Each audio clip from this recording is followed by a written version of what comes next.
Capital Intereconomía, Escuela de Finanzas, con Bontobel.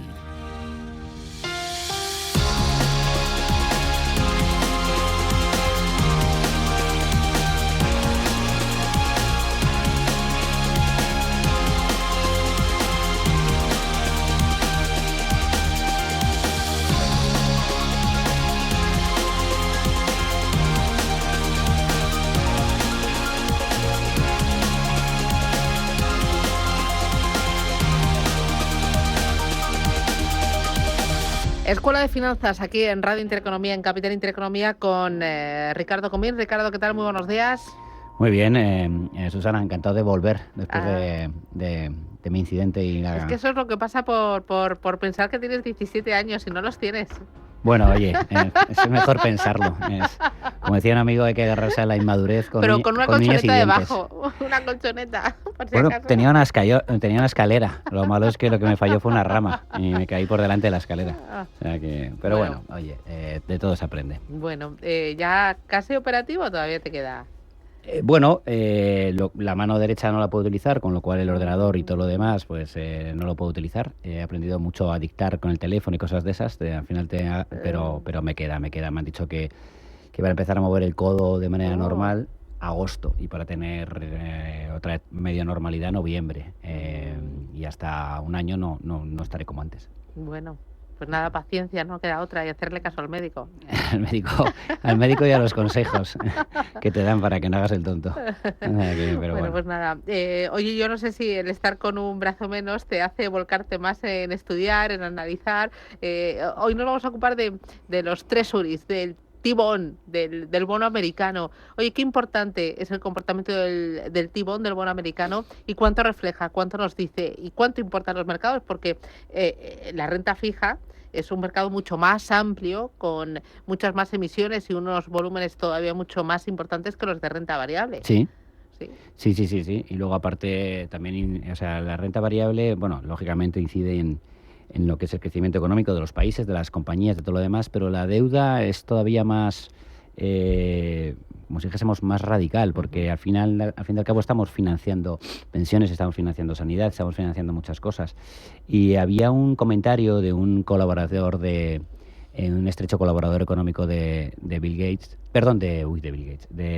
Clinton, que el tío decía que en una segunda vida él hubiese querido ser estrella de béisbol o presidente del gobierno de Estados Unidos o papa, pero que dado lo que estaba viendo últimamente desde que era asesor económico de Bill Clinton, que a lo mejor prefería ser mercado de bonos porque es lo que más asusta del mundo. Bueno, hablando de asustar, se achantó el presidente de Estados Unidos, Donald Trump, con el comportamiento del mercado de bonos, porque de siempre el mercado de bonos se le ha relacionado con un activo refugio. Cuando había turbulencias en el resto o poca certidumbre, oye, bonos que son una inversión segura.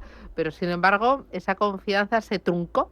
Se truncó en... Y Trump echó marcha atrás, ¿no? Se doblegó. Sí, hasta los más gallitos son asustados por el mercado de bonos.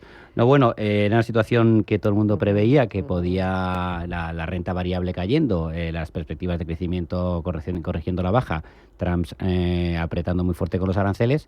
Pues el pensamiento es, pues me imagino que el flujo de dinero irá a los bonos, y no, salió de los bonos americanos.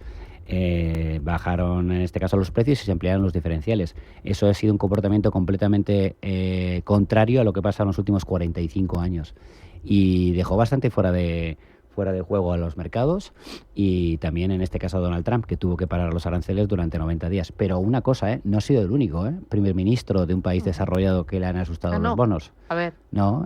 Bueno, también en Reino Unido, ¿te acuerdas? Que cayó la... ¿sí? Elizabeth Truss. Y no hace tanto tiempo. No solamente no echó para atrás, sino que tuvo que dimitir cuando se peleó contra el mercado de bonos. No hubo necesario moción de censura ni voto de confianza. ni jueces metiendo a gente en la cárcel. Como hubo esa estampida del mercado de la renta fija y especialmente de los largos plazos, se ha hablado mucho de que el Treasury americano, que de siempre ha sido un activo refugio por excelencia, estaba perdiendo ese valor, ese sello de activo cobijo. ¿Esto es así? En este punto del que hemos hablado, sí. Yo creo que en el medio largo plazo, o en el Bontobel creemos que en el medio largo plazo no. Sobre todo cuando todo empiece a ir un poco más a la normalidad y el presidente de Estados Unidos sea más predecible después de esta lucha que está teniendo.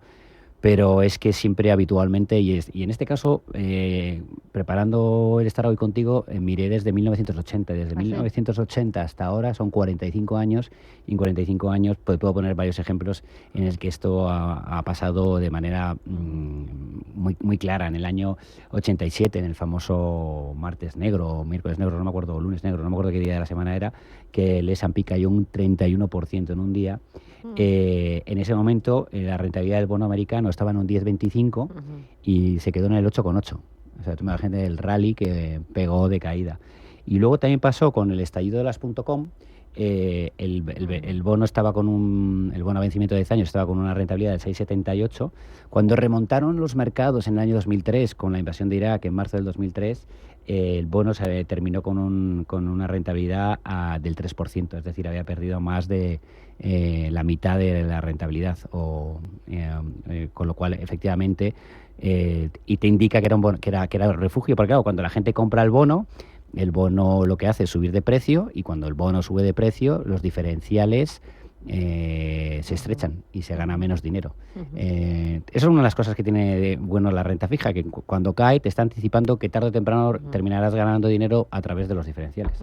Oye, para aterrizarlo todavía más, para empezar desde un escaloncito bajo, ¿qué es un bono? Es que ahora también, sabes que en época de verano tenemos muchos chicos que vienen aquí a hacer sus prácticas y a aprender, y claro, nosotros damos cosas por sentadas. No, y el otro día me decían, oye, ¿y esto de la inflación? Tú hablas de la inflación como si fuera tu prima. ¿Esta quién es? Que no me la ha presentado nadie. Pues eso, un bono, que ¿este quién es? Que no nos lo ha presentado nadie. No, bueno, y seguro que tenéis cada día oyentes nuevos, y a los oyentes nuevos hay que explicarles de nuevo. Eso hay que aterrizarlo. Exacto. Sí, hay que tener capacidad para explicarlo todo de forma sencillita. Un bono es una financiación que se busca tanto por parte de las empresas como en este caso por parte de los gobiernos.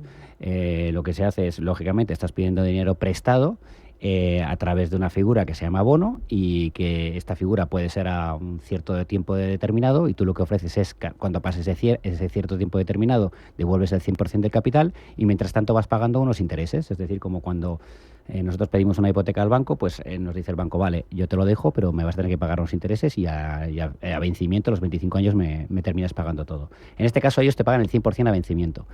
Y bueno, el bono americano es la deuda del mercado americano. Las cantidades que mueve son espectaculares. O sea, las he estado viendo, y la verdad es que es alucinante, porque te dicen que en bonos más o menos se mueven 900.000 millones diarios en compra-venta de bonos americanos, 900.000 millones. Y hay momentos punteros, momentos buscando refugio, 1,5 trillones americanos o billones europeos, que eso es más que el PIB español, y estamos hablando de manera diaria. Y luego, si a eso le sumamos los futuros pues se pueden estar poniendo en otros 350.000 millones. Con lo cual, la verdad es que son cantidades brutales lo que mueve el bono americano, y gracias a ese bono americano, bueno, los americanos no pagan tantos impuestos, porque es la manera de financiar junto con los impuestos los gastos del país. Ahora Trump estará encantado porque llegamos a ver al T-Bond, al bono americano de 10 años, rozando el 4,50%, y ahora mismo lo tenemos en el 4,20%. Desde Bontobel, ¿qué expectativas tenéis?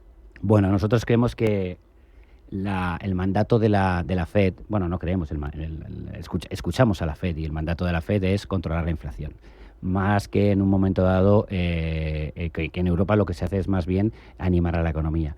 En este caso la inflación parece ser que no cede, y luego encima hay la amenaza de que todo el tema arancelario pues termine consolidando una inflación más potente de la que preveíamos a principios de año. Con lo cual lo normal es que por ahora no haya grandes reacciones por parte de la FED, y que lo haga cuando toque empujar la economía. Por lo que no somos muy proclives a pensar que puede haber grandes movimientos en los tipos, y creemos además que lo interesante es comprarte ahora el bono, que tú dices es un 4,20, pero es un 4,20 es mucho, y además sobre todo con lo que viene por delante, con lo cual puede ser una compra interesante. Eso sí, no exenta de vaivenes dependiendo de todo el tema arancelario. Vale. Ahora que me dices vaivenes, ¿cómo funcionan los bonos? Porque siempre contamos, cuando baja el precio, sube la rentabilidad. Cuando baja el precio es porque la gente está comprando bonos. Pero explícame cómo funcionan. Yo creo que el funcionamiento de los bonos y entenderlo en el proceso hasta que lo entiendes del todo provoca dislexia en la gente, porque claro, tú estás acostumbrado a que si las cosas suben es bueno, claro. pero no, en este caso en la renta fija, si los rendimientos suben, es un indicador de que las cosas no van bien. Lo normal es que los rendimientos, es decir, lo que te pagan por el bono en el que tú has comprado, vayan bajando, porque te acercas a vencimiento y porque las cosas van más o menos normales, con lo cual cada vez se te puede comprimir lo que llamamos la TIR o los rendimientos. Los rendimientos al final son fruto del cupón que te han prometido desde que se inicia el bono hasta que vence, y del precio.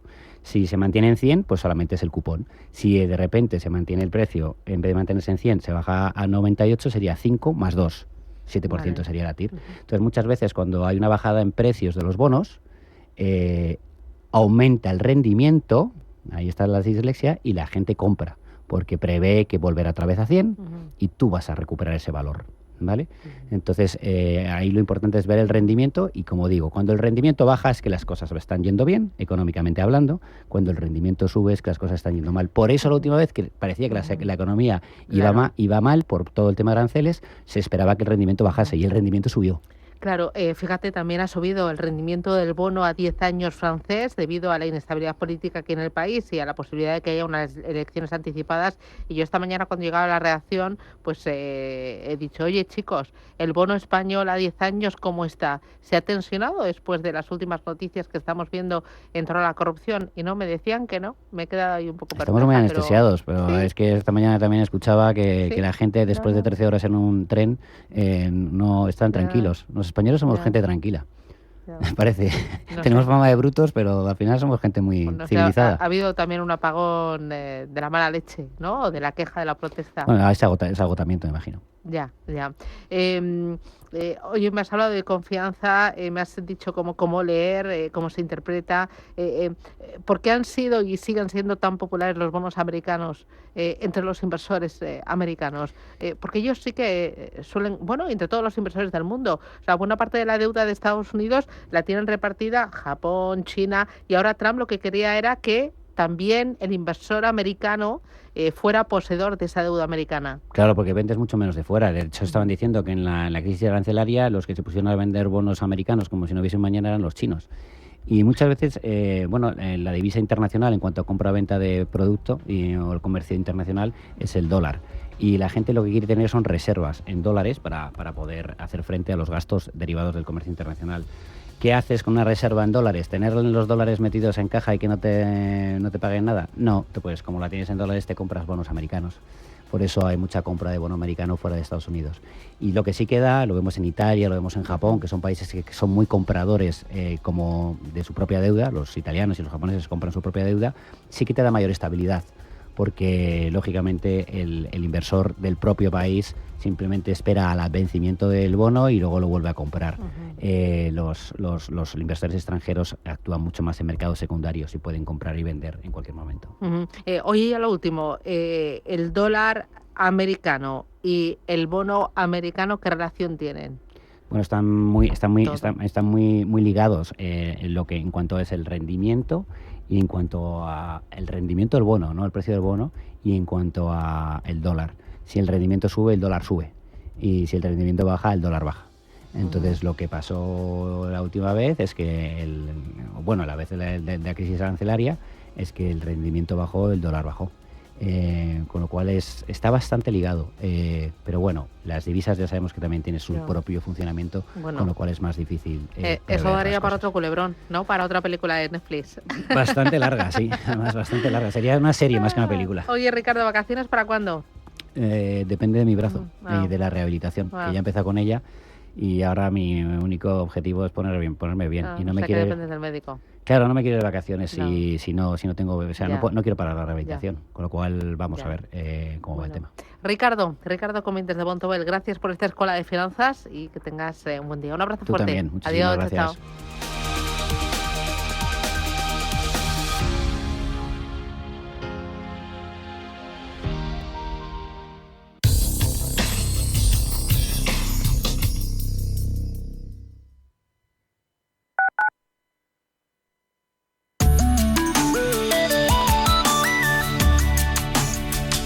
Allianz Bernstein, comprometidos con la sostenibilidad y el cambio climático, les ofrece la información del tiempo. Se espera un tiempo anticiclónico bajo el predominio de altas presiones, únicamente con nubosidad baja en el entorno cantábrico y norte de Galicia, con lloviznas débiles y bancos de niebla en el mar y zonas litorales. Por la tarde, nubosidad de evolución en el interior, con algún chubasco o tormenta aislada en nordeste ibérica. Despejado en Baleares, con nubes en el norte de Canarias y chubascos aislados en islas montañosas. Las temperaturas máximas en ascenso en la mitad norte, descenso en Canarias y oeste de Galicia, sin cambio en el resto. Se superarán los 35 grados en gran parte de la península, Baleares y Canarias, hasta 40 en mitad sur atlántica y quizá en depresiones del nordeste. Las mínimas con ligero descenso en mitad sur y Canarias, ascenso en mitad noroeste, con noches tropicales generalizadas y llegando hasta los 25 grados en zonas mediterráneas y sur atlántico. Predominarán los vientos flojos, siendo más intensos en Canarias, el Estrecho y Alborán. Allianz Bernstein, comprometidos con la sostenibilidad y el cambio climático, les ha ofrecido la información del tiempo.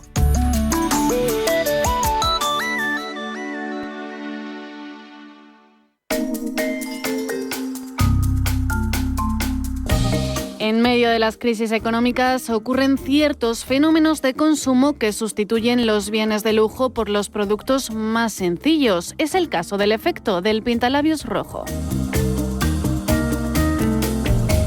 Las ventas de pintalabios en época de crisis aumenta considerablemente para alimentar la autoestima. Según el presidente de la marca de cosméticos Estée Lauder, Leonard Lauder, cuando las ventas del pintalabios rojo aumenta, significa que se avecina una crisis económica.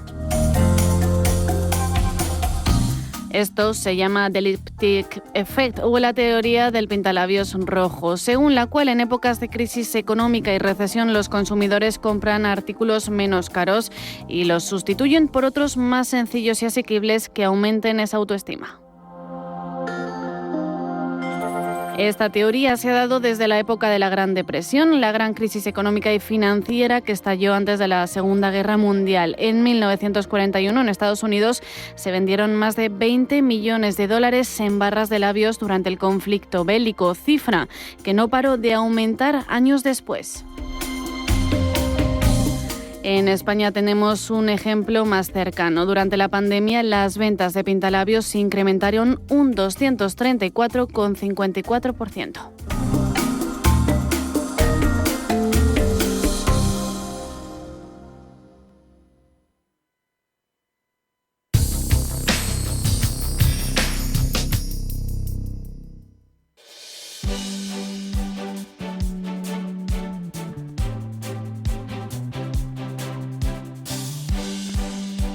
En Radio Intereconomía, La Tertulia Capital.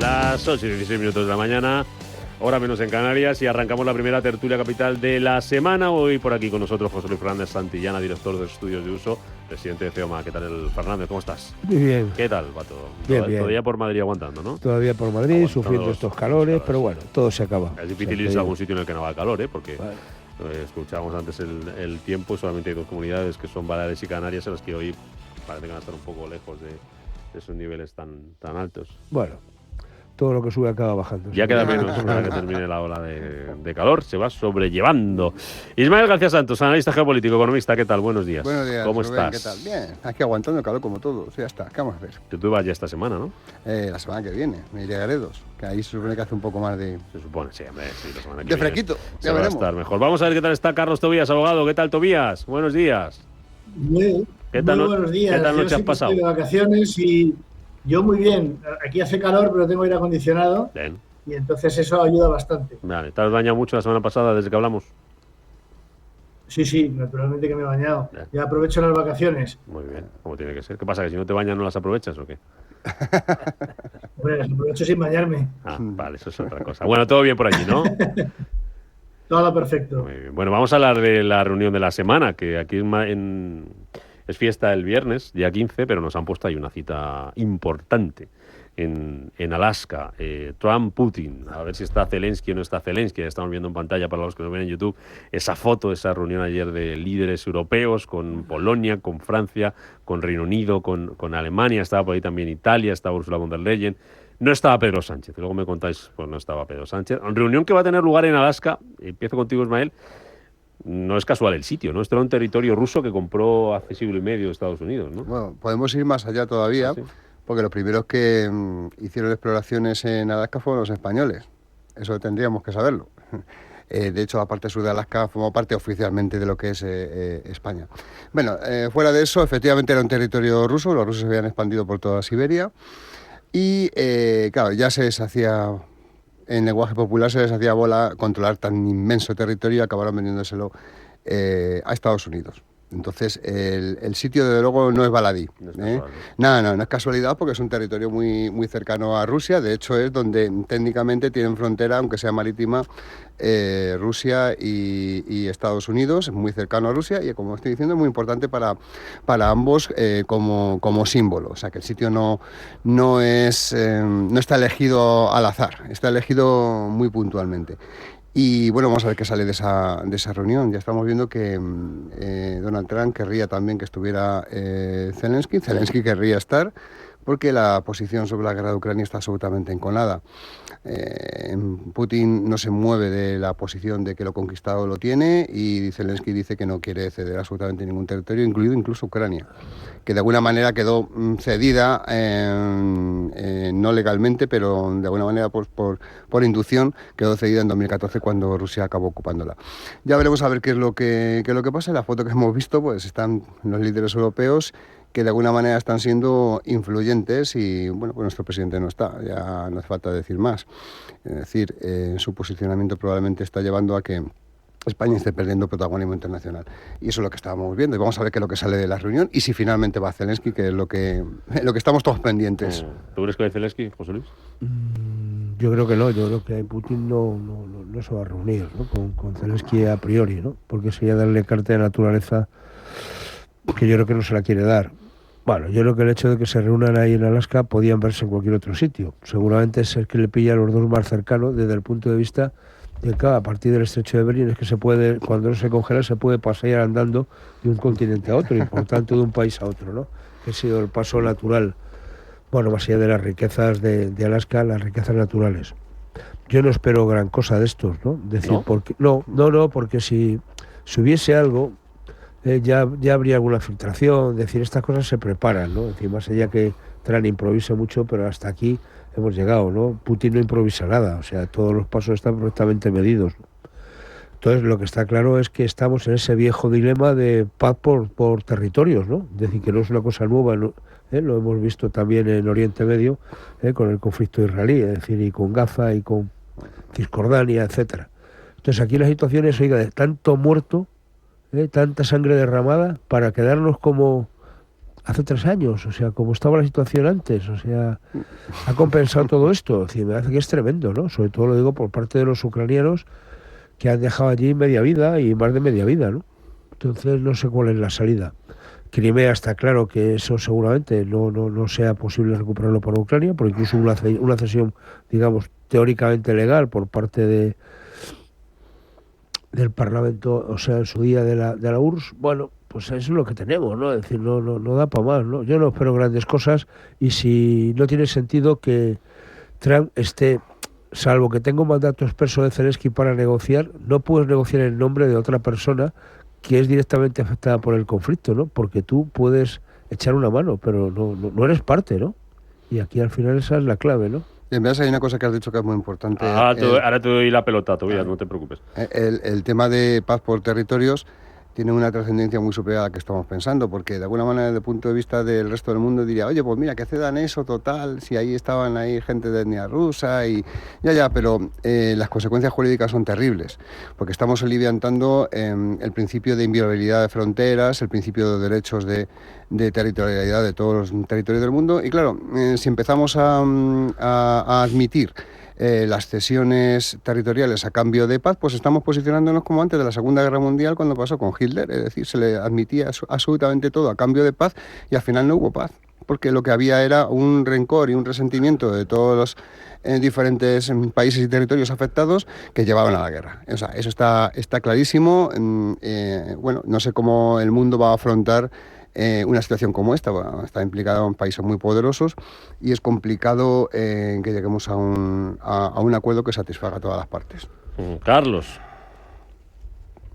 Yo tengo poco que añadir a esto, ¿no? Pero realmente me parece que lo de paz por territorios es muy peculiar, porque eso lo que incentiva es yo invado y una vez que tengo invadido un territorio digo que quiero la paz y entonces negociamos, pero ya lo que he invadido me lo quedo. Entonces me parece que ese es un planteamiento que desde el punto de vista de Zelensky, lógicamente, es difícil de aceptar. Luego, con lo que decía José Luis de si merecen la pena tantos muertos, bueno, yo creo que las guerras nunca merecen la pena los muertos. Lo que ocurre es que se producen, lógicamente, y al final el pueblo tiene que sufrir esas tensiones políticas que se dan entre los gobiernos de distintos países.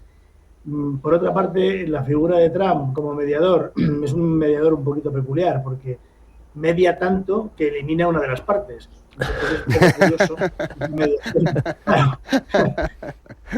Pero bueno, en cualquier caso ya sabemos cómo se desgasta y a lo mejor impone una paz. Lo que pasa es que uno de los interlocutores es un poco complicado porque Putin también tiene lo suyo. ¿Va a conseguir Trump, va a conseguir la Casa Blanca, Ismael, llevar a Zelensky al encuentro? Podría ser que sí, lo que pasa es que, como está diciendo Carlos, probablemente Putin haga caso omiso de esa participación o sencillamente lo ignore, porque Putin tiene un posicionamiento muy claro y no olvidemos que ya ha habido momentos en los que Putin decía que podría negociar con Ucrania siempre cuando no estuviera Putin al frente. Digo, perdón, Zelensky. Entonces, pero sin Zelensky no habrá acuerdos, se supone. Evidentemente. Lo que pasa es que hay que ver, es algo que desconocemos, la dinámica interna dentro de Ucrania.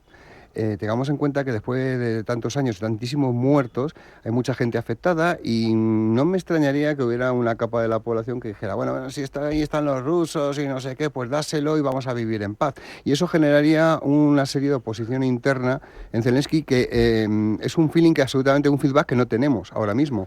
Pero no me extrañaría que pasara algo así. De hecho, cuando ha habido muchas problemáticas a lo largo de la historia en las que intervenían territorios, siempre pasaban cosas parecidas. Lo que ocurre es que, como estaba yo diciendo antes, estamos soliviantando todo lo que es se supone la normalidad, la legalidad sobre la que todos se supone que nos estamos gobernando. Y bueno, si empezamos a saltárnoslo todo, pues todo vale. Y cuando todo vale, pues es lo que pasa. Tendremos más guerras, Oye, sin duda. Si os sirve la opinión del mercado, ¿no? Sí que está confiando los inversores en que pueda haber acuerdo entre Rusia, Estados Unidos, Ucrania, y eso podría aliviar un poco la situación del petróleo, que está bajando, y el crudo, bueno, como contábamos, caída, sigue subiendo y está bajando ahora mismo el tiempo real, pues casi el 1%, ¿no? En torno al 1%, bajando ahora mismo los futuros del petróleo. Supera ya esa caída del 1%, por ejemplo, el futuro del West Texas. Son un poco más optimistas que vosotros. Sí, seguramente, quiero decirte, pero vamos a ver, yo creo que el tema del petróleo, en este caso concreto, tiene que ver con la OPEC Plus, tiene que ver con Rusia también, ¿no? Y por tanto también con sus socios de Arabia, vamos, de Emiratos, Arabia, es decir, todo lo que tienen los países del Golfo que han incrementado notablemente la producción, ¿no? Y luego también del acercamiento de Estados Unidos a Venezuela para garantizarse el suministro. Es decir, no olvidemos que sí, pero bueno, al final está esa situación, ¿no? Y entonces la política está clara de los países de la OPEP es bajar el precio e implementar precisamente para que el fracking de Estados Unidos no sea rentable. Y a partir de ahí la cosa funciona. Es otra forma indirecta de presionar. Pero bueno, dicho esto, a mí, yo lo que me conformaría en esta primera fase, una cosa tan simple como que hubiese una tregua, ¿no? Es decir, vamos a ver, antes de pactar realmente un acuerdo como tal, vamos a pararnos un poquito, ¿no? Vamos a dejar de darnos tiros y de cañonazos y vamos a parar. Porque lo que está claro es que lo que todo el mundo pensaba de que Rusia se iba a dar un paseo triunfal y que en 2 semanas estaba en Kiev, y por allí celebrando la victoria, pues ya ha visto que no, o sea que ha habido un gran desgaste. Otra cuestión distinta es que los rusos no tienen capacidad de reaccionar ante, digamos, su dictador, y empleo este término. Es decir, no puede haber una movilización en Rusia diciendo que se acabe la guerra. No. Cosa que es más fácil que suceda en Ucrania, un poco en la línea de lo que tú planteabas, claro. ¿no? Entonces, eso estamos jugando con cartas marcadas, ¿no? Y con regímenes completamente distintos, ¿no? Está claro. Y una capacidad, omnímoda del señor Putin de hacer lo que le da la gana en su casa, ¿no? En su casa y en alguna más. Literalmente. Hay una cosa, mira, yo, Rubén, con esto de que los mercados son optimistas y demás, los mercados deben de ser optimistas. Entre las cosas porque detrás hay una serie de intereses económicos, entonces siempre escuchamos a los grandes gurús o a personas que de alguna manera representan intereses de grandes inversoras, de diferentes, de fondos de inversión, inversores generales, grandes empresas, que claro, ¿cómo van a transmitir una sensación de nerviosismo? Pues acaban evaluando cosas tan graves como una guerra en la que está muriendo muchísima gente. Una incidencia nada más de que medio punto, pero no hay ningún problema. Sí puede haber problema, y mucho además, porque estamos viendo que el mundo se está soliviantando completamente. Estamos viendo como en Latinoamérica, por ejemplo, no se está controlando absolutamente ningún tema de ningún tipo de mafia ni nada, y eso está generando problemas. Hemos visto hace 4 días cómo se enfrentaban Pakistán y la India, potencias nucleares. Hemos visto cómo China rodea una y otra vez la isla de Taiwán. Hemos visto cómo Corea del Norte hace ensayos con misiles balísticos. Entonces, y de Oriente Medio es que mejor no hablar, porque ya el lío que hay, eso no tiene nombre. Entonces, bueno, esto que me lo evalúas en una influencia en medio punto en los réditos de las diferentes inversiones posibles, vale, pues te lo compro. Si tú lo dices, pues ya veremos a ver. La realidad siempre es la puñetera realidad. Y ya veremos a ver qué es. Bueno, Tobías, este tema de Rusia se ha metido también en las negociaciones comerciales. Ahí está ese arancel del 50% de Estados Unidos a la India por comprar petróleo ruso. También por lo mismo ha puesto en el foco a China. Mañana termina, en teoría, ese plazo, 12 de agosto, que dio, pero bueno, no se descarta que pueda haber una tregua, o veremos a ver qué pasa. Y nos despertamos hoy con una entrevista de Scott Bessent, secretario de Tesoro estadounidense, en el diario japonés Nikkei, en el que dice que Estados Unidos podría recortar los aranceles si reducen el déficit comercial de Estados Unidos, y en el que habla de China. Y no es como muy amable, porque dice que la negociación con China está siendo difícil porque China es una economía no de mercado.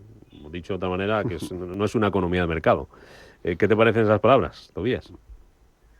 Bueno, mira, lo que me parece es que tiene razón. China no es una economía de mercado ni tampoco funciona con arreglo a los criterios capitalistas de Occidente. Pero claro, es que realmente los aranceles, aparte de las amenazas de Trump en plan camorrista, de te los pongo, te los quito, los prorrogo, la realidad es que sirve para reducir ese déficit. Y de hecho lo está haciendo así. Entonces, lógicamente, si el déficit se reduce, pues entonces se podrían bajar los aranceles. Pero a mí me parece que Trump lo está usando no en un sentido de técnica comercial, sino en un sentido de amenaza política. Y lo está utilizando al que no le gusta, pues le pongo aranceles. Y ahora, por ejemplo, vemos en España con el tema este de Huawei. Nosotros, como siempre, Sánchez va a dirección contraria de todos los del mundo. Entonces ahora nosotros hemos pactado con Huawei, que es un poco la bestia negra de la informática y de todas las redes, y resulta que nosotros pactamos con Huawei. Entonces, bueno, pues ahora vendrá la amenaza de los aranceles. Si nosotros no rompemos la ayuda o la coalición con Huawei, pues entonces tendremos más aranceles por ser malos. En definitiva, es un poco la vara de medir de Trump, y que utiliza no por criterios, como digo, comerciales, sino por unos criterios estrictamente políticos y en plan matón. Pero fíjate, con esto de los aranceles, yo insisto en una idea que yo creo que se está diciendo poco, ¿no? Que es que los aranceles los paga y se imponen a los importadores, no a los exportadores. Quiere decir que cuando Trump habla de poner de encarecer o poner un arancel del 30%, del 50%, eso lo van a pagar las empresas americanas que importen esos bienes y servicios de esos países.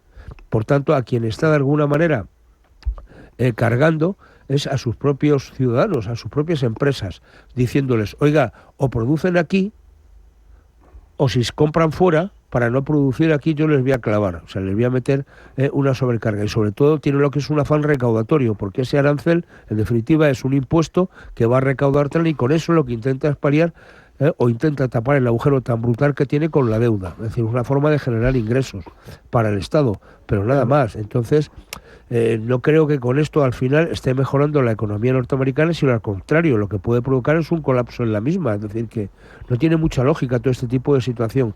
Fijaros que en este acuerdo, cuando se acaba de firmar, parece la letra pequeña, más allá de entre Estados Unidos y Europa, los aranceles que Europa le pone a Estados Unidos son 0, porque Europa no castiga a los exportadores, o sea, a la gente que va, o a los importadores de productos de Estados Unidos. No va a cobrar nada. Es que es la diferencia sustancial, ¿no? Y por supuesto dejamos claro, o sea, que China, lo llevamos diciendo en esta tertulia en 1000 casos, oiga, esto de que es una economía liberal, de mercado y tal, por tururú, ¿no? Es una economía intervenida por un gobierno que no olvidemos que es un régimen comunista, totalitario y dictatorial. Sí. Ese es el régimen chino, ¿eh? Sí, pero hay una cosa que hay que tener en cuenta. Efectivamente, el régimen chino no es una economía de mercado, no responde a eso, está perfectamente dirigida, apoyada, pero está jugando en el mercado, ¿por qué? Claro, pero cometiendo dinero en las empresas chinas, cosa que no pueden hacer los estándares europeos. Esta es la clave. José Luis, pero ¿sabes quién ha incentivado eso? ¿Por qué el coche chino es tan barato? Porque está subvencionado. Pero ¿sabes quién ha incentivado eso? Nosotros, la economía occidental, en el momento en el que pensamos en deslocalizar, en el que pensamos en traer mucho más barato y no pensamos en que estábamos favoreciendo una economía que desde luego no se rige por los criterios capitalistas del libre mercado puros. Está perfectamente intervenida, está perfectamente controlada. Pues ya está, esta es la situación.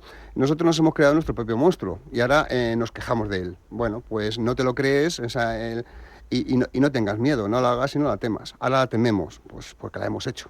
Porque es que estábamos todos de acuerdo, desde los todo a 100 hasta hoy en día, con las grandes tecnologías muy baratas, en comprar eso porque salía mucho más barato, con la consecuencia que ha tenido para nuestras empresas. Los aranceles de Trump evidentemente son inflacionistas porque lo pagan los importadores, porque va a subir los precios a los votantes, pero no olvidemos que la capa votante de Trump hay mucha capa, digamos, que es de poca cultura, entonces se les vende muy fácil decir que estamos cobrándole a otros países y que encima estamos llegando a acuerdos donde esos países van a invertir en Estados Unidos. Entonces lo que se les queda en la cabeza es pues que somos poderosos y estamos consiguiendo inversiones. Ya veremos, según vaya rodando el tiempo, qué va a pasar con la inflación y qué va a pasar con toda la cuestión de la deuda de Estados Unidos y más, que eso tiene su problemática a tratar. Bueno, oye, a la vuelta de publicidad, Tobías, José Luis e Ismael, os pregunto por el tema BBVA. Vamos a ver esta semana si sale algo o no. Lo último de la semana pasada, no sé qué lo contamos, esas dudas, reconociendo que hay riesgos sobre la OPA. A ver qué pasa. 3 opciones sobre la mesa. Me contáis cuál es vuestra apuesta.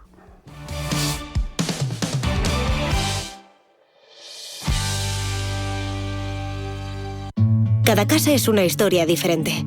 Una nueva casa para una nueva vida. Una casa para vivirla a tope. Una casa tuya y solo tuya. En Cuchabank sabemos que cada casa es una historia. Por eso hacemos hipotecas de todo tipo. Ven a Cuchabank y hablamos de tu historia. Más info en cuchabank.es. ¿Tu vehículo es tu herramienta de trabajo? Alquiver es el renting realmente flexible. La solución para tener tu vehículo siempre operativo y con todos los servicios en una cuota mensual fija, sin permanencias ni sorpresas. Alquiver, la compañía pionera con la más completa gama de vehículos de renting flexible para empresas en España. Infórmate en el 900 700 009 o en alquiver.es. Oye, estoy en el súper del Corte Inglés. No veas qué ofertas. 3 sobres de loncheados ibéricos 50% raza ibérica Sierra Leales salen a 21,90 euros. Vamos, que la unidad sale a solo 7,30 euros. Y creo que me voy a llevar un bidón de 5 litros de aceite de oliva virgen extra Coosur que está solo a 21,95. Muy bien, ¿no? Supercore, Hipercore y Supermercado El Corte Inglés. ¿Qué necesitas hoy? En tienda web y app. ¿Qué le diría Cervantes al presidente del gobierno? ¿O Voltaire a la oposición? Descúbrelo junto a toda la actividad cultural en el Marcapáginas, en Radio Intereconomía. Todos los sábados a la 1 del mediodía, el Marcapáginas, con David Felipe Arranz. Porque la cultura también podría ser divertida.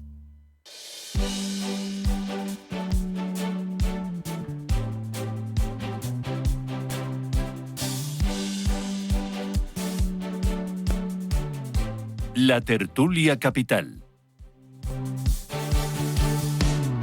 Las 8:38 minutos de la mañana, tertulia capital con Ismael García Santos, Carlos Tobías, José Luis Fernández Santillana. Se nota ya en el volumen de información que estamos en en agosto. Es importante esa reunión que ya avanzábamos, que tendrá lugar a finales de esta semana, el viernes, entre Trump y Vladimir Putin, pero el resto ya está la cosa un poquito más tranquila. Y entre las pocas cosas que pueden pasar esta semana, luego veremos, es si hay decisión o no hay decisión del BBVA sobre la OPA, sobre el Banco Sabadell. Reconocía la entidad que presidió Carlos Torres la semana pasada, y aquí se lo contábamos, que tras esa junta del Sabadell en la que se aprobaba la venta de TSB, se aprobaba el aumento del dividendo, ese megadividendo del Banco Sabadell, 2.500 millones de euros, pues ya han aumentado los riesgos. Ya parece que la operación no es tan interesante y esta semana podríamos tener noticias al respecto. Todas las opciones están abiertas, hay 3 posibilidades: retirada de la OPA, es decir, paso atrás, que se mantenga tal y como está, o que se mejore la oferta. ¿Cuál es vuestra apuesta, José Luis? Bueno, yo creo que si quiere que la OPA prospere, va a tener que mejorar la oferta, necesariamente. Y yo sigo apostando porque con las condiciones que ha puesto el gobierno, que no sé si debería o no ponerlas, y que eso también incluso creo que el BBVA lo había llevado a los tribunales, etcétera, vamos a ver cómo acaba, ¿no? Yo creo que la operación va a acabar durante unos años, tal como está, con una mayoría accionarial, digamos, del BBVA en las dos entidades. Sobre todo, vamos, ya tiene la propia del BBVA, pues por tanto en lo que actualmente es Sabadell, y mantener durante varios años la misma, marcas diferentes, pero con una misma propiedad, en definitiva, ¿no? Como en su día, si empezamos todo el tema de las fusiones, hay que recordar, ¿no? Es decir, aquello de BBVA, que era Banco de Vizcaya, y Argentaria. ¿Quién se acuerda quién era Argentaria, no? Claro, no, que venía del Banco Exterior, tal, aquella situación. Cuando hablamos, por ejemplo, cuando hablamos incluso del Sabadell, ¿durante cuánto tiempo era el Sabadell Atlántico? Y Bankia. Ya, porque hablemos de Bankia, ¿no? Que ha desaparecido completamente. Bueno, entonces yo creo que este tipo de operaciones, pero yo creo que va a tener que mejorar la oferta primero, porque lo que está viendo es una posición hacia el accionariado del Sabadell, de decirle, oiga, aquí yo voy a dar un buen dividendo y por tanto, o sea, usted aguante aquí que yo le voy a remunerar convenientemente. También lo que puede plantear el BBVA es decir, oiga, usted se ha descapitalizado porque ha vendido una parte, aunque haya hecho un ingreso, digamos, en efectivo, que puede usted llevar al dividendo, pero usted ha perdido valor porque una de sus entidades la ha vendido y por tanto usted, yo lo subo porque usted vale menos, ¿no? Pero claro, ¿quién mide eso, no? Y por el interés te quiero, con lo cual, o mejora la oferta o eso no tiene muchas posibilidades. Bueno, yo aquí lo que veo son dos cosas. Por un lado, no olvidemos la trayectoria de Banco Sabadell. Banco Sabadell siempre era un banco comprador. No olvidemos, por ejemplo, que entre otras cosas compró la red de Barclays en España y la red de NatWest España también, en su momento. El Caja Mediterráneo. El Caja Mediterráneo. Entonces, esa es la perlita. Claro, entonces, estamos hablando de un banco, vamos a llamarle en términos geopolíticos, imperialista. Entonces, pues claro, ahora se resisten. Josep Olio es una persona muy dura en ese sentido y se resiste. Y luego hay una segunda cosa que yo veo clara, todas estas intervenciones gubernamentales que, de acuerdo a una economía de mercado, pues tampoco deberían de estar, estamos en lo de siempre, pero bueno, obedecen a un trasfondo de no dar la impresión de que se apoya a los grandes bancos o bancos gigantescos, agrupaciones bancarias más de las que ya hay, de cara a la venta ideológica a un electorado en el que no se quiere dar la sensación de que se está favoreciendo que haya grandísimos, poderosos bancos y demás. Se juntan unas cosas con otras y obviamente el BBVA se está encontrando con una cuestión de números que dice, bueno, es que esto no sé si me va a salir rentable y no sé cómo lo voy a poder gestionar.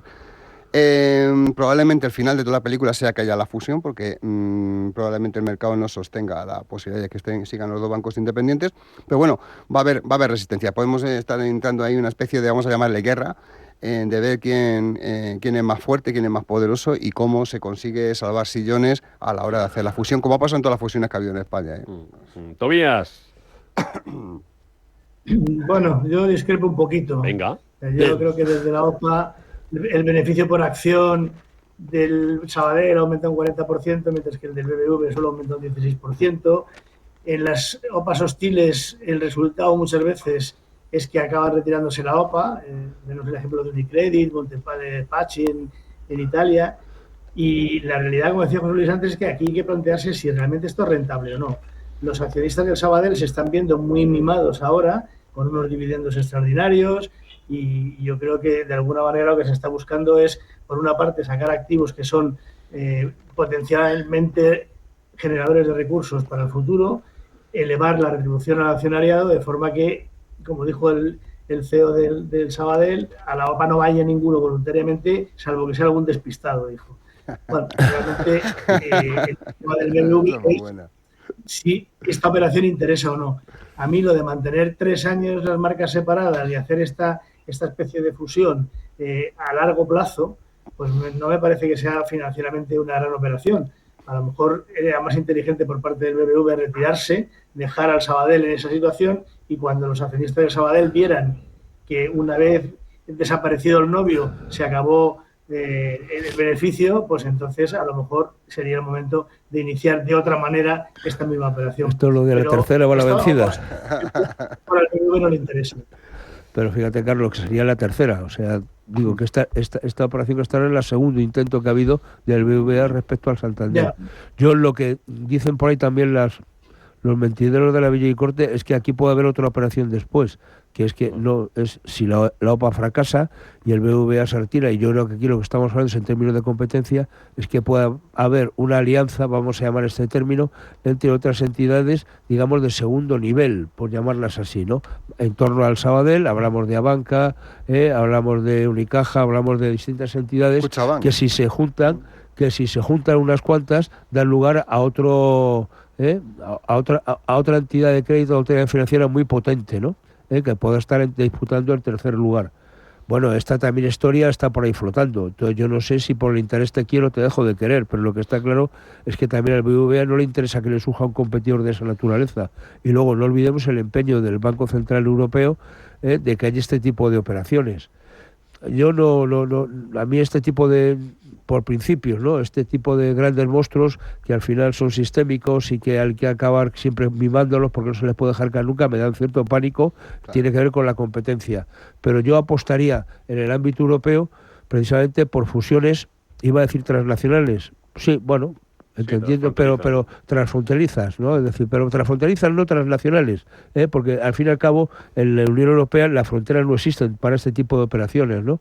¿Por qué no fusionarlos con un banco alemán, con un banco italiano, que ya están operaciones de ese tipo funcionando, y realmente ser capaces de competir con los bancos estadounidenses y con ese potencial financiero que Europa no tiene? Yo siempre digo lo mismo, las tarjetas habitualmente que todos manejamos, su fuente, su base está en Estados Unidos, sí, no está en Europa. Hay una cosa muy importante que has dicho. Lo que sí, pero José Luis, ahí el tema es que hay que hablar también de por qué se hace una OPA hostil, pudiendo a lo mejor encontrar otras novias que no sean tan hostiles. Bueno, y esas novias, por el sillón te quiero, a lo mejor, ¿no?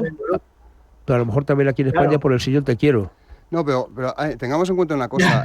Aquí la banca extranjera en España salió toda de aquí, quitando todavía el Deutsche Bank que resiste con la base que tenía sin mayores expansiones. Y ING, ¿no? Sí, bueno, pero ING digamos que se comporta de otra manera y históricamente. Pero la banca que decidió abrir redes comerciales con bastantes oficinas aquí en España se fue toda de España. Y hay una cosa muy importante, que probablemente la sinergia está en ligarse con otros bancos para competir internacionalmente.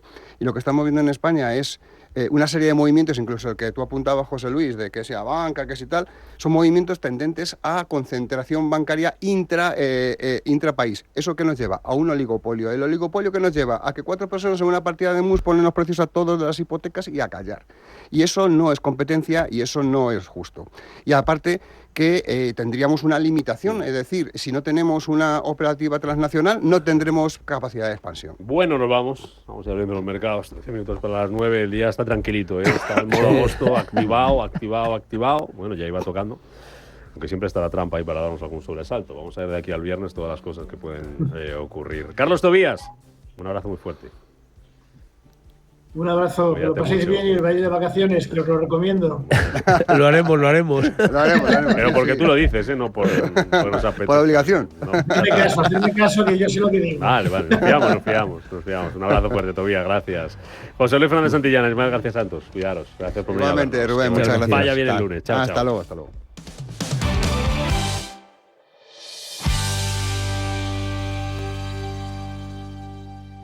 Mensaje de Marga para sus jefes. Oye, chicos, que muchísimas gracias por todos estos años juntos. Pero me lo voy a montar por mi cuenta, ¿vale? Que como siempre me decíais que llamándome Margarita me pegaba a tener una floristería, pues os he hecho caso. Me he lanzado y ya tengo el local. Se va a llamar De Flor en Flor. Cuando sabes que ha llegado el momento, estamos contigo. Descubre todo lo que te ofrece el Santander para impulsar tu negocio desde 0 euros al mes. Promoción válida hasta el 20 de enero de 2026. Consulta condiciones en bancosantander.es. Cuando lo sabes, lo sabes. Oye, estoy en el súper del Corte Inglés. No veas qué ofertas. 3 sobres de loncheados ibéricos 50% raza ibérica Sierra Leales salen a 21,90 euros. Vamos, que la unidad sale a solo 7,30 euros. Y creo que me voy a llevar un bidón de 5 litros de aceite de oliva virgen extra Coosur, que está solo a 21,95. Muy bien, ¿no? Supercore, Hipercore y Supermercado El Corte Inglés. ¿Qué necesitas hoy? En tienda web y app. ¿Cómo te gustaría el café de tu oficina? Me gustaría un café bueno y que cambie vidas. Pues eso es Filantrópico. Buen café y buenas personas. ¡Qué bueno! Bueno y bueno. Infórmate de cómo el café de tu oficina puede cambiar vidas en filantrópico.es. Viajes, destinos, cultura, gastronomía hacen diferente a cada viajero. Recorre el mundo cada semana con nuestro programa de viajes Clase Business. Descubre los mejores destinos de lujo y experiencias exclusivas de una manera diferente. Cada sábado de 12 a 1 del mediodía, escucha Clase Business con Elena Fraile en Radio Intereconomía.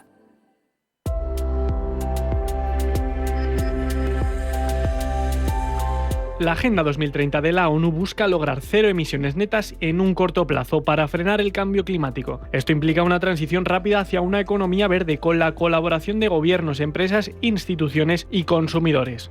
El sector del envase y embalaje se presenta clave para este objetivo, innovando en materiales reciclados, reciclables o biodegradables y reduciendo el uso de plásticos. Para ello se promueve la circularidad, la compra local y la certificación ambiental con el objetivo de garantizar prácticas sostenibles. La próxima década será decisiva para alcanzar el Zero Waste y lograr un consumo más responsable con el apoyo de políticas públicas que faciliten la transición ecológica.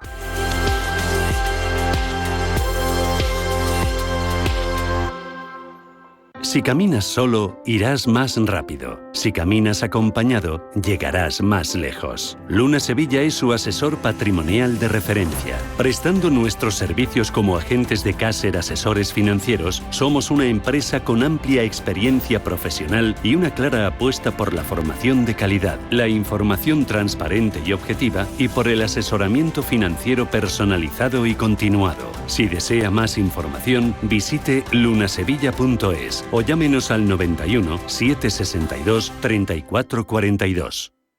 Oye, estoy en el súper del Corte Inglés. No veas qué ofertas. 3 sobres de loncheados ibéricos 50% raza ibérica Sierra Leales salen a 21,90 euros. Vamos, que la unidad sale a solo 7,30 euros. Y creo que me voy a llevar un bidón de 5 litros de aceite de oliva virgen extra Coosur, que está solo a 21,95. Muy bien, ¿no? Supercore, Hipercore y Supermercado El Corte Inglés. ¿Qué necesitas hoy? En tienda web y app. Cuida tu piel este verano con la máscara de luz LED más deseada, FAQ 202. Y para una limpieza profunda, no olvides el cepillo facial Luna 4 de Foreo. Reafirma, ilumina y mejora la calidad de tu piel con Foreo. Descubre más en foreo.com y El Corte Inglés. ¿Qué tipo de piel tienes? ¿Te la cuidas? ¿Te proteges del sol? ¿Se te cae el pelo o se te hinchan las piernas? ¿Qué perfume puedes regalar? Deja de buscar en internet respuestas confusas, porque ahora en Belleza Capital estarás enterado de todo esto y mucho más. Los sábados de 11 a 12 de la mañana en Radio Intereconomía con Katia Rocha. Radar Empresarial.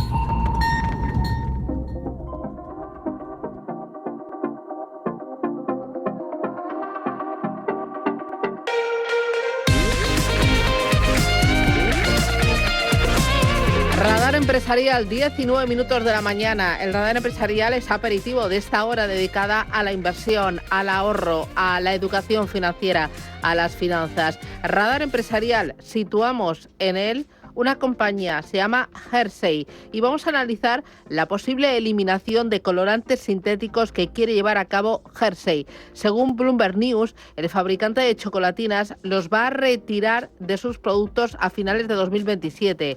Ha asegurado un portavoz de la empresa que este es un paso natural para garantizar que los consumidores tengan opciones que se adapten a su estilo de vida y al mismo tiempo mantengan la confianza en los productos de Hershey. Lo cierto es que parece que esta estrategia se engloba más en las políticas y en los deseos del gobierno de Donald Trump. Robert F. Kennedy Jr. anunció el pasado 22 de abril la intención de eliminar de forma gradual los colorantes sintéticos de los productos alimenticios, aunque aseguró que en ningún momento impondrían esta medida de forma obligatoria. Kennedy Jr. afirmó entonces que iban de la mano de la industria. Para él, una de las claves era que las madres supieran cuando iban a una tienda qué era bueno para sus hijos y qué no. Vamos a tratar de trabajar con el Congreso y la Casa Blanca para asegurarnos de que tenemos un etiquetado adecuado para que las madres que van a las tiendas de comestibles sepan lo que es bueno para sus hijos y lo que no lo es. Quiero decir otra cosa sobre las madres. Cuando fui a hablar por primera vez y me reuní con los jefes de todas las empresas de la industria alimentaria, una de las cosas que nos dijeron es que lo peor para nosotros es tener un mosaico de legislaciones en todos los estados. Estas regulaciones también las comparte la Administración de Alimentos y Medicamentos estadounidense. El comisionado de la FDA, Marty Makary, aseguraba que estaban eliminando esos productos químicos derivados del petróleo de su suministro de alimentos. Durante los últimos 50 años hemos estado llevando a cabo uno de los mayores experimentos científicos incontrolados del mundo con los niños de nuestra nación sin su consentimiento. Y hoy estamos eliminando estos productos químicos derivados del petróleo de su suministro de alimentos. Hace un mes, en la conferencia para analistas de la compañía, la directora ejecutiva de Hershey, Michael Buck, aseguraba que no tendría un gran impacto en el negocio. En primer lugar, estamos pendientes de cómo se desarrolla la aplicación para saber exactamente cómo funcionará. Pero en base a nuestra comprensión actual, no prevemos un impacto material en nuestro negocio. Llevamos bastante tiempo trabajando en la coloración natural. El chocolate debe ser menos afectado, tiene razón, si nos fijamos en las etiquetas de los ingredientes. Muchos de nuestros productos realmente son bastante simples ingredientes naturales. Pero los compromisos con la salud de la compañía también responden a la búsqueda de una mejor sintonía con el gobierno de Donald Trump. En la misma conferencia, Steven Boswell, director financiero y vicepresidente senior de Hershey, detallaba cómo iba a ser el impacto económico de los aranceles para la empresa. Según cálculos de la compañía, el impacto absoluto podría alcanzar los $100 millones por trimestre. Por eso, desde el fabricante de chocolatinas busca una exención federal para intentar sobrellevar el coste de los gravámenes. Pero ¿por qué desde el gobierno le han declarado la guerra a los colorantes? El Departamento de Salud se apoya en diversos estudios que vinculan los colorantes alimentarios con problemas conductuales y cognitivos en niños. Además, el organismo busca acabar con los problemas derivados del TDA, la obesidad, la diabetes relacionados con esos productos. Escucha Capital Intereconomía. Esto es Intereconomía.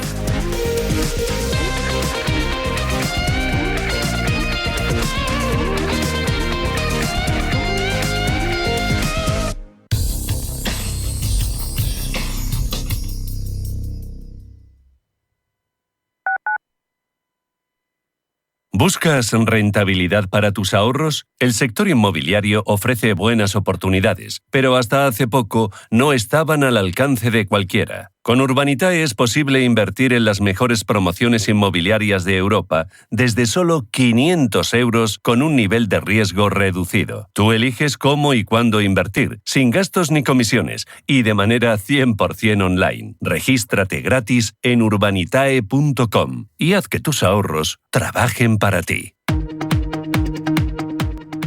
Baltimore Gas and Electric